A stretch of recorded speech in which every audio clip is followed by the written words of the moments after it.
Premier Christy Clark has won a seat in the legislature, but just barely. Clark defeated New Democrat David Eby in the Vancouver Point Grey by-election last night by only 601 votes. This morning, she was defending decisions during the campaign that made the outcome so close, and she'll be getting set for her next big test, the HST referendum campaign, a campaign whose price tag is now topping $7 million. A-News legislature reporter Christy Clark has the details.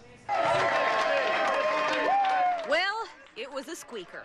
In the end, 12,000 people in Vancouver Point Grey cast their ballots, choosing Clark by just 600 votes over her opponent, the NDP's David Eby, who took last night's narrow defeat as a moral victory. I've got to think the Liberals are in trouble if first-time provincial run by David Eby almost takes out their premier. After all, Clark was chosen leader of the BC Liberals because she was seen to be the most electable, the one to give the party its best chance at the ballot box. This morning, Clark faced questions about what was expected of her and what she delivered.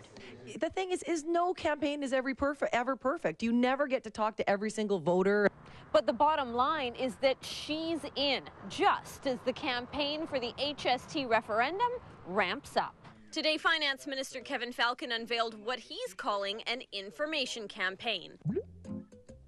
Ads that will direct voters to what Falcon says is unbiased information about both tax systems. Stickman will cost BC taxpayers $5 million.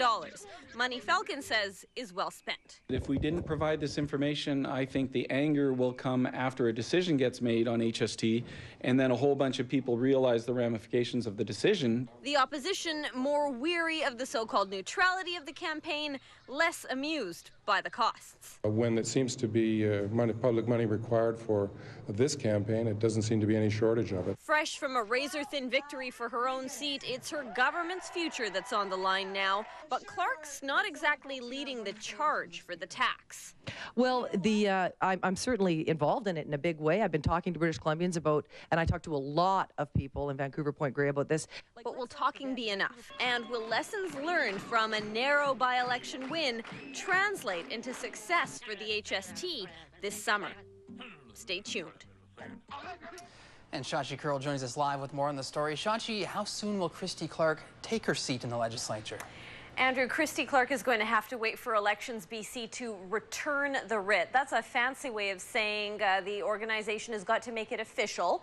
That takes a little while, but Clark could be able to lead her first question period from the legislature's front benches in the last week of session, and that happens at the end of this month. Andrew. All right, we'll be watching. Thanks, Christy. Have a good night. Thank you.